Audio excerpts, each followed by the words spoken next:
Welcome to Health Data Talks, where industry experts offer bite-sized tips and trends for managing legacy data. Hello, thank you for joining us. I'm Amy Holmes with Harmony Healthcare IT. At Harmony, our specialty is working with legacy data. We've been focusing on that in healthcare for the past 17 years. So we've encountered a lot of extraction work over that time, and we work on data migration and archive projects for our customers. So today we have Daryl Mays, our Solution Engineer Director at Harmony, joining me to talk about this topic. Thanks for being here today, Daryl. Thanks, Amy. Happy to join. So Daryl, to start, can you give us just a brief background on yourself and your role here at Harmony? Yeah, sure thing. I've been at Harmony Healthcare IT for about 12 years now. I started off in the data extraction and integration services side of the fence, built up the solutions analyst team, and then moved over on the solutions engineering side of the fence. So what does solution engineering mean? Like, what is your team responsible for? The solutions engineering team is really a pre-contract function, and our job is to understand the client needs around an archive or migration so that we can craft the proper solution to solve a particular client ask.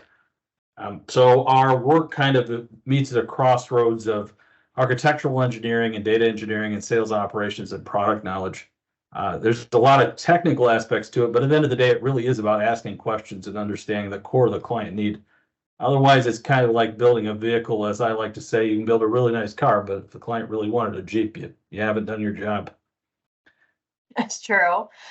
So generally speaking, how important is understanding data lineage and dependencies before digging into an extraction project, especially when it comes to the database types, platforms, data scope? I've been in the medical automation and data space for a little over 30 years now, and the idea of data lineage is just another name for knowing the data you're working with. I think without having context to the data, it really is a quote our CEO likes of mine, all ones and zeros.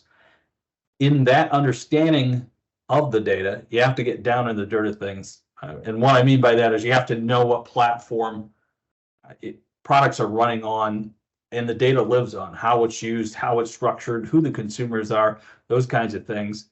And knowing those kinds of things, both in the extraction and the build work, you're going to be much more effective in whatever you're delivering, whether that happens to be an archive, a migration, you're doing data analytics or reporting, any of those types of activities. That's certainly true. Speaking of understanding the data, I know non-structured data like notes and images are the bane of many of the people working on extractions. So let's hear about the challenges of extracting that non-structured content from diverse data sets. What are Harmony's kind of go-to strategies for wrangling it that we've seen success with? Well, I think the most complex thing you run into in the non-structured content end is, and what lends a little bit of complexity to it or makes it tricky, is because it can be such a vast set of content. It can be scanned documents, images, forms, worksheets, or anything the originating product needs to capture. Our strategy around it, though, is very similar to what we do with discrete data, is to get an understanding of what it is and how it's used in the context of the product and the data consumer. Once we have that knowledge, we can then go about determining the technical underpinnings, whether it is in the database or stored outside of it, what format it's in, whether it's encrypted or it's compressed in a format that's not standard, industry standard, those kinds of things. I'd say in that chain, the last step really is how you're going to convert that to something that is industry standard if it's required. I think a lot of data engineers tend to look at it through the other end of the tunnel and come at it from a, oh, is this in a format that I know angle? And when it isn't, then either consider it a dead end altogether or try to back into its technology and purpose to gain context of that content.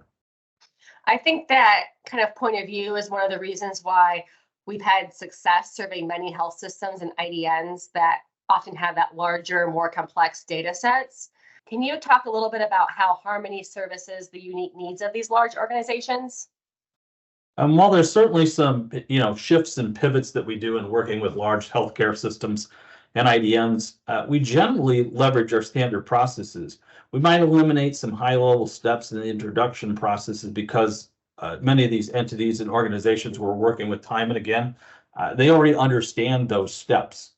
We also might have personnel on the other end that are responsible for the content, the care and feeding of it in the legacy application or the legacy infrastructure. So they'll know where that content lives. They can provide us backups versus, us going and getting them, those kinds of things. But I'd say that, the real core of what we do within our proven standard processes serves us well, whether that be in a small organization or a large IDN. So what are some of the unique data challenges faced by those larger IDNs, given their multi-hospital structures and often the larger number of applications that they have under their management?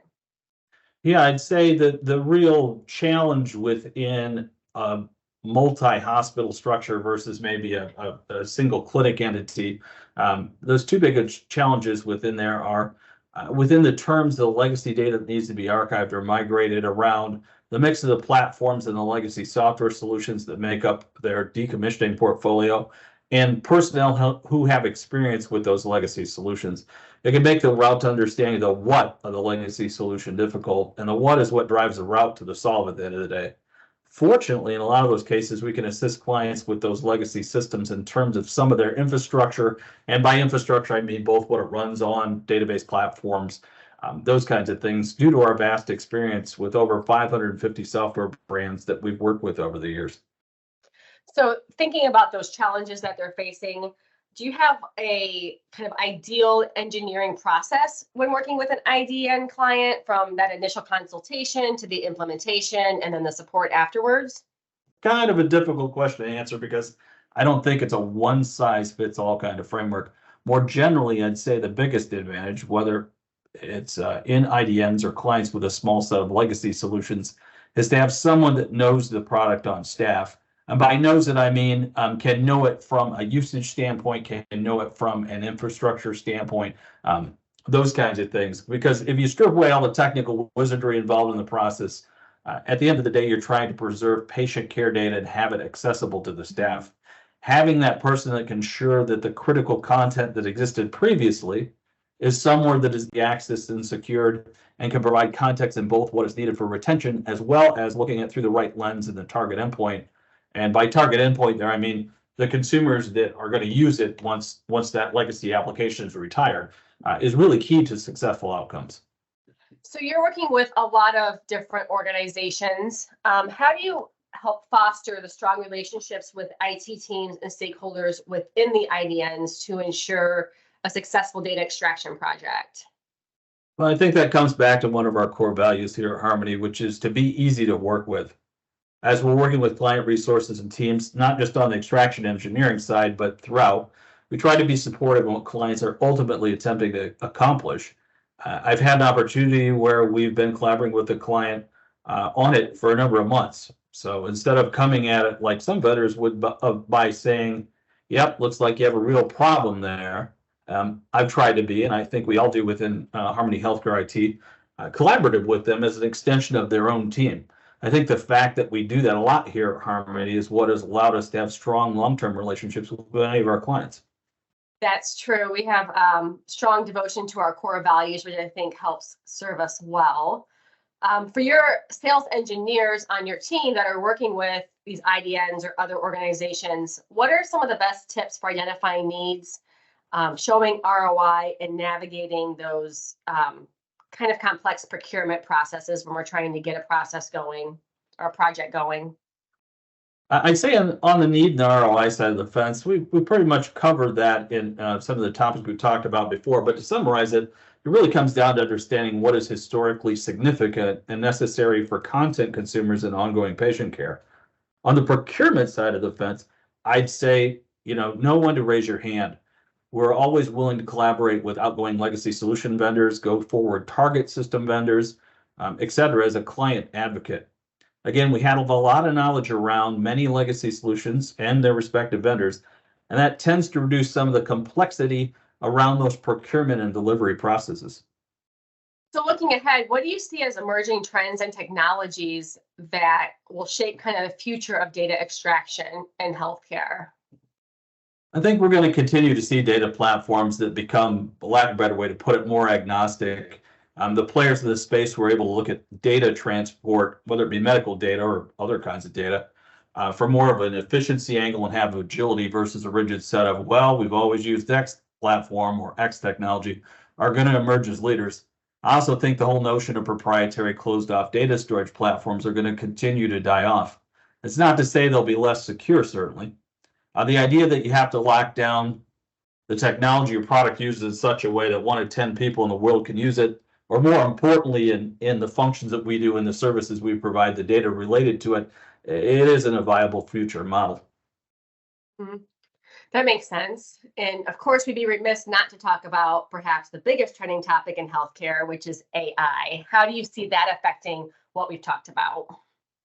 Yeah, that certainly is the big buzzword right now, AI.